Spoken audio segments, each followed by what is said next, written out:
Now look at Part 1. Part 1. Hear a student called Joanna telling her friend about an arts festival, which is being held in the city where they are studying. First, you have some time to look at questions 1 and 2.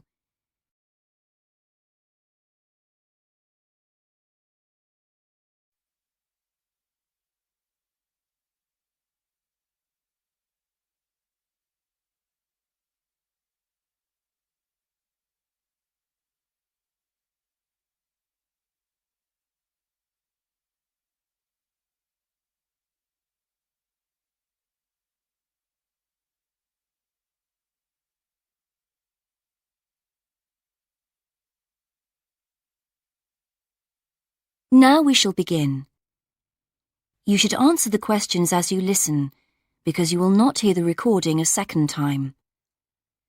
Listen carefully and answer questions 1 and 2. Hi, Joanna. Where have you been? Hi, Dave. I had to go into college to return a DVD I'd borrowed from the library. Oh, right. But while I was there, I got some information about the City Arts Festival that starts next week. Oh, yeah? I saw a poster advertising it somewhere. Yeah, and I picked up this leaflet from the library. It gives you the website address. So as I was there, I logged on to get more information. Actually, although they've got the full programme of events fixed now, you can't book online, which seems strange. There's a number to phone, though. And are there student discounts? I guess so, but I didn't notice. Anyway, there are 3 things I'd like to see. An Italian film, a rock concert, and an art exhibition. Oh. The exhibition's free, and you don't need to book, so I'll definitely go to that. But I'm going to get tickets for the film in case they sell out. Good idea. You can always buy concert tickets at the door, because that's in a really big hall. Right. Before you listen to the rest of the conversation, you have some time to read questions 3 to 10.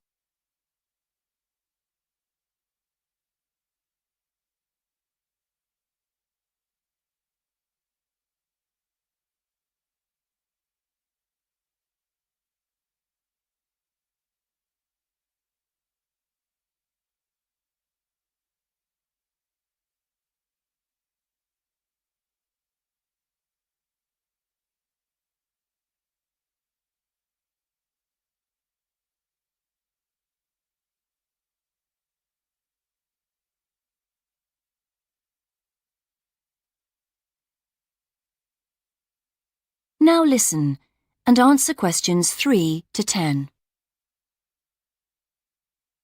So, when does the festival actually start? Well, it's usually held the first week of October, but it's earlier this year for some reason.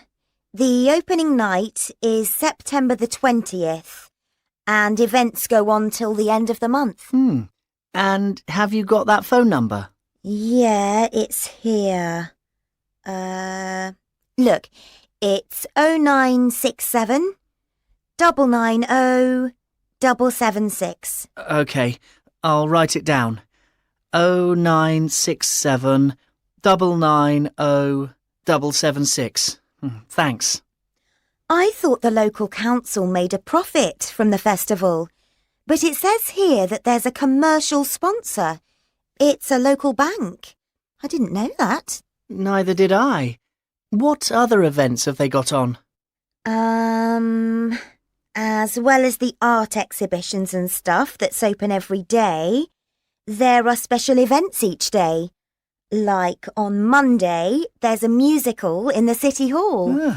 That's only £3.65 for students. I think I'll give that a miss. I've got football training on Mondays, but I'm free on Wednesday. There's a jazz band on then, and that's only £2.50 for students. Sounds good. Is that in the City Hall too? We could go. Well, I'm busy actually, but it's at the sports centre if you're interested. Oh, right. Thursday's the cheapest event, only £1.25 for students, and it's on in the library. Can you guess what it is? Probably the college choir. Actually, no. They've not been asked, apparently. Oh. No, it's a poetry evening. Isn't there any modern dance on anywhere? On Friday. That's at the college. It's quite expensive, though. £15 for adults and £12.75 for students. Oh, yes, that is a lot. If I'm going to spend that much, I'd prefer to go out on Saturday. Yeah, me too. But on Saturday night, there isn't live music or a party or anything. Just the fireworks in the city park. And that's only £1.50. Yeah, that'd be good.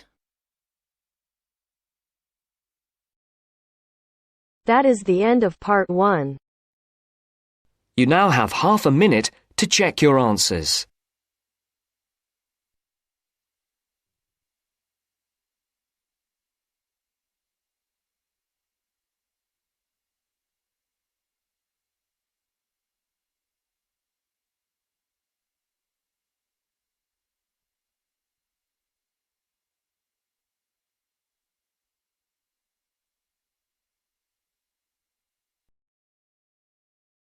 Now turns to part 2.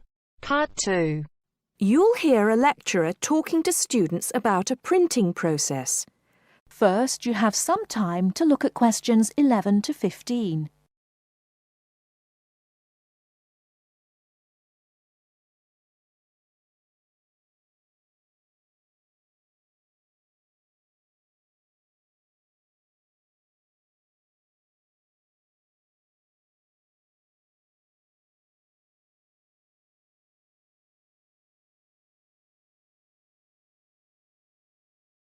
Now, listen carefully and answer questions 11 to 15. As I've made clear in earlier lectures, many different solutions have been proposed to the basic technological problem of getting meaningful marks onto paper. In other words, several different forms of printing have developed over the years, many of which are still in use today for different purposes. This week, I'd like to discuss the rotogravure process. This is one of the most widely used printing processes, and after describing how the process works, I'll be describing some of its industrial uses and the advantages and disadvantages of this form of printing. As the name implies, rotogravure is a form of printing in which large cylindrical pieces of metal rotate, while the paper to be printed passes between them. The paper is held in place against the printing surface by the impression roller. The weight of this roller is one of the factors that affect how much ink is actually transferred to the paper. Remember that this roller does not directly transfer ink onto the paper. The side in contact with the impression roller remains blank, and it's the other side of the paper which is actually the printed side. The impression roller presses the paper against the ink-bearing roller, generally known as the gravure cylinder. This roller is etched or engraved using either a laser or a diamond-tipped etching machine. This creates a large number of tiny holes in the surface of the roller which hold the ink.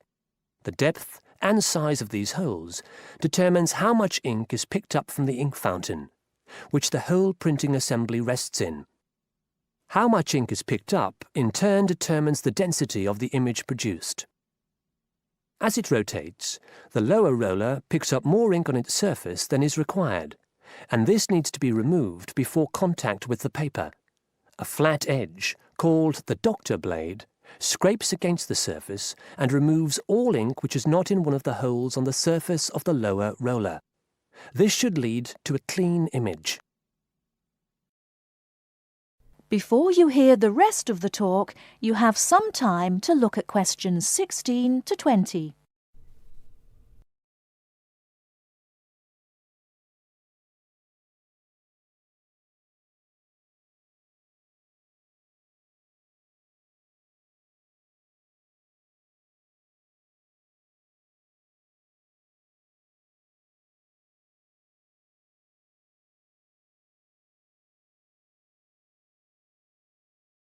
Now listen and answer questions 16 to 20. Now that we understand a little of the mechanics of rotogravure printing, I'd like to look at it in the wider context of the printing industry and discuss the main uses. One of the main advantages of the rotogravure process is that the amount of ink which can be transferred to the paper is high compared to other printing methods. This means that a broad density range can be produced. In other words, with rotogravure, it's possible to produce many different light and dark shades, making it particularly suitable for reproducing photographs and fine art. For shorter print runs, some other processes may give a finer image, but rotogravure is ideal for jobs that involve printing, for example, 1 million magazines.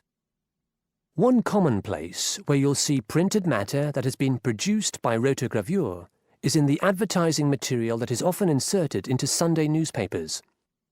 Of course, it's not just paper that can be printed by rotogravure.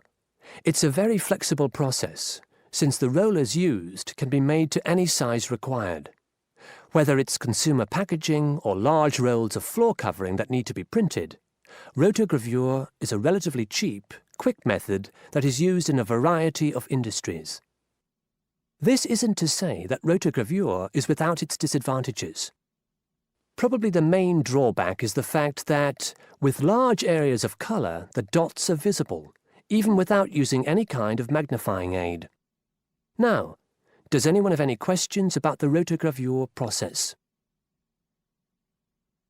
That is the end of part 2. You now have half a minute to check your answers.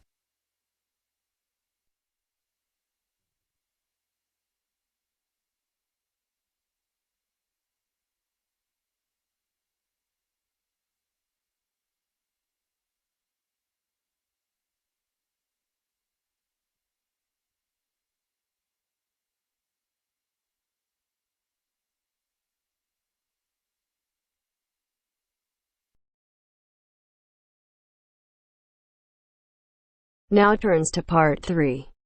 Part 3. You will hear 2 undergraduates doing a research methods course. A girl called Leela and a boy called Jake having a seminar with their tutor.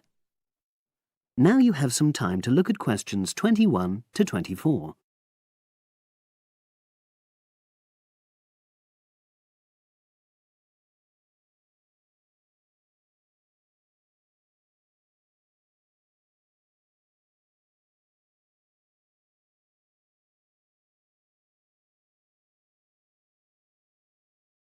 Now listen and answer questions 21 to 24.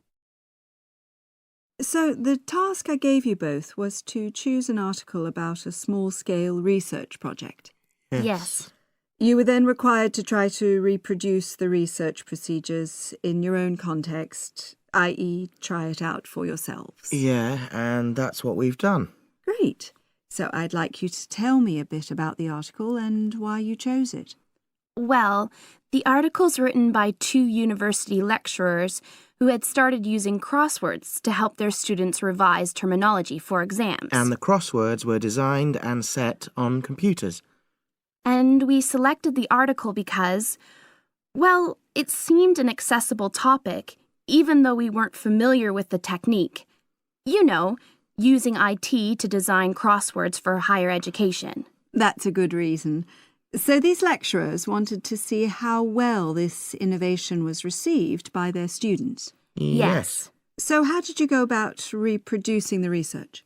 Well, we drew up a list of terms from one of our own modules and designed a crossword for revising these terms. Then we asked our classmates to try out the crossword and give us feedback, their opinions on how they felt about using the technique. Was it easy to find participants? It wasn't easy at first, but then we convinced them that by taking part in the research, they were actually benefiting themselves by preparing for an exam, which is coming up later this term. And it worked. Good. So how did you find out what the students thought about doing the crosswords? A questionnaire. The original article used a 2-page long questionnaire.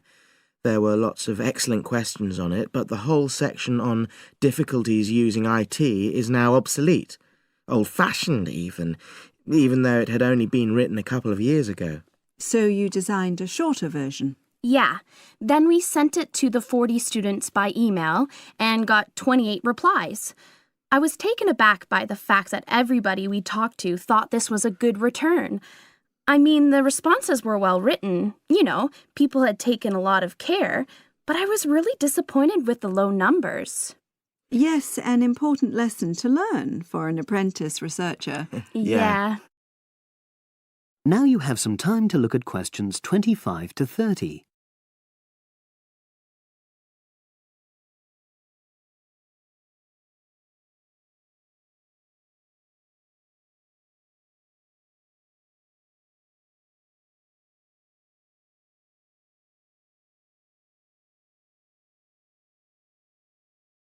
Now listen and answer questions 25 to 30.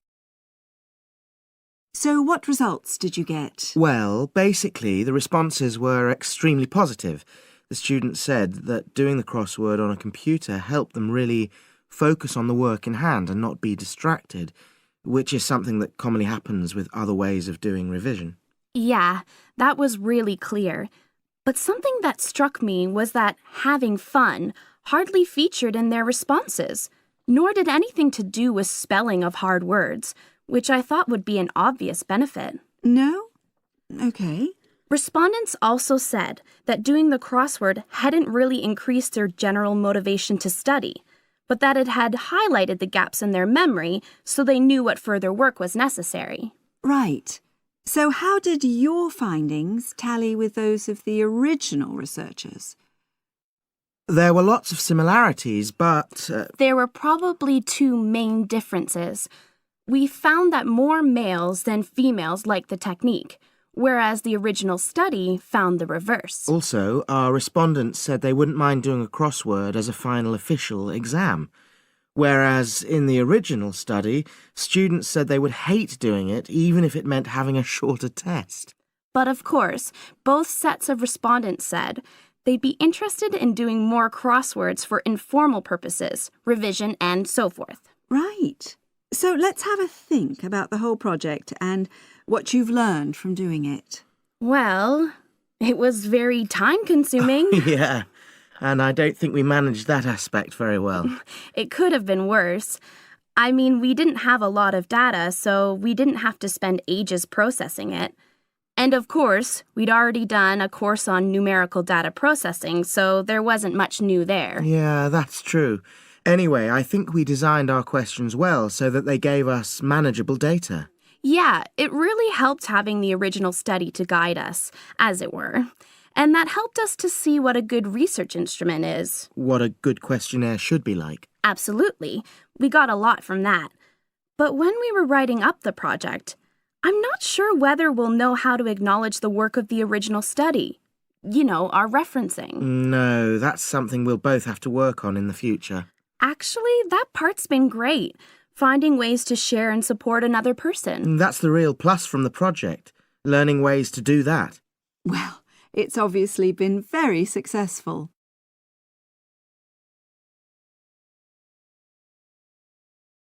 That is the end of part 3.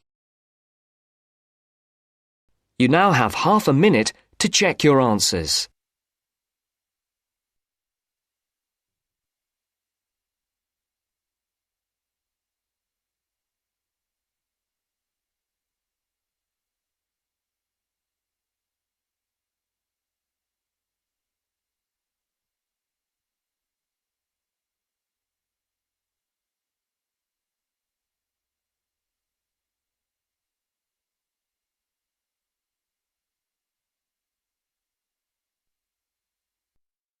Now turns to part 4. Part 4. I'd like to talk about the changes to our leisure time, and I'll start by talking about lifestyle changes over recent years for women. First, you have some time to look at questions 31 to 40.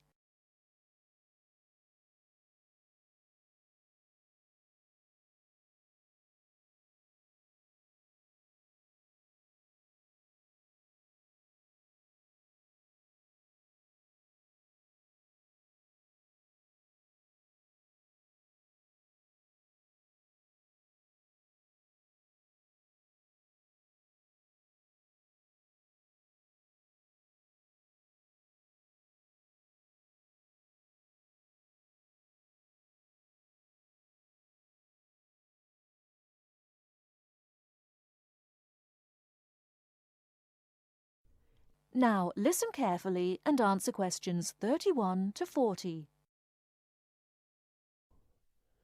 I'd like to talk about the changes to our leisure time, and I'll start by talking about lifestyle changes over recent years for women.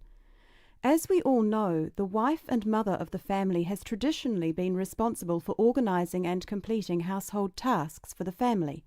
However, particularly over the last decade or so, we have seen a greater number of women continuing to work after marriage and returning to work after having children. This has significantly reduced the amount of time available for household chores.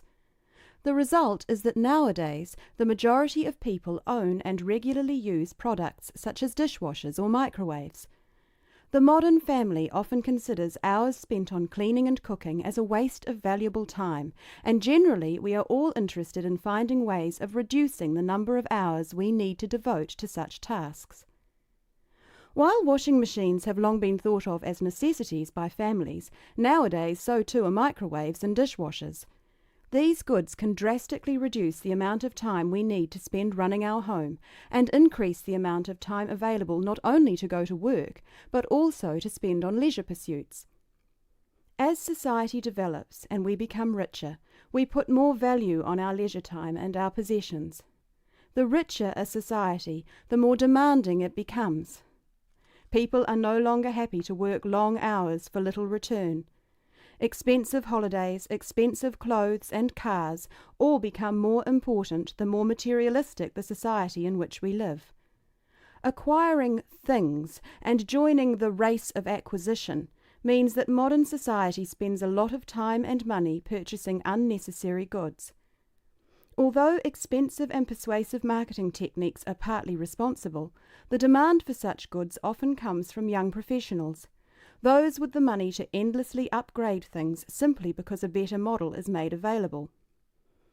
Our obsession with the newest and best products available, while good for the economy, can also have a negative impact on the environment.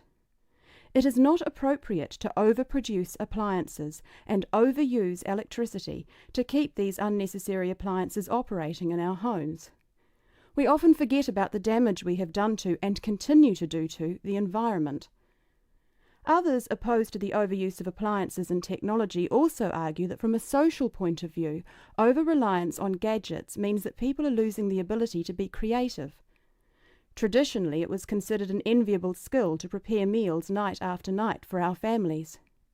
Nowadays, women are more likely to gain approval from others for their success in their careers than their ability in the kitchen. Along with microwaves have come ready-cooked meals, pre-washed vegetables, and our reliance on takeaway food when we are too busy to cook it ourselves. While there are obvious advantages and disadvantages to our increasingly active buying behaviour and changing wants and desires, it is likely that our desire to purchase labour-saving items will continue. So it is therefore inevitable that production of such goods will increase. We can only hope to educate ourselves and our children to buy goods we need, not just goods that are available, and we must also consider their environmental impact. In short, moderation is the most important word for the future. I thank you very much for coming today and listening. That is the end of part 4. You now have half a minute to check your answers.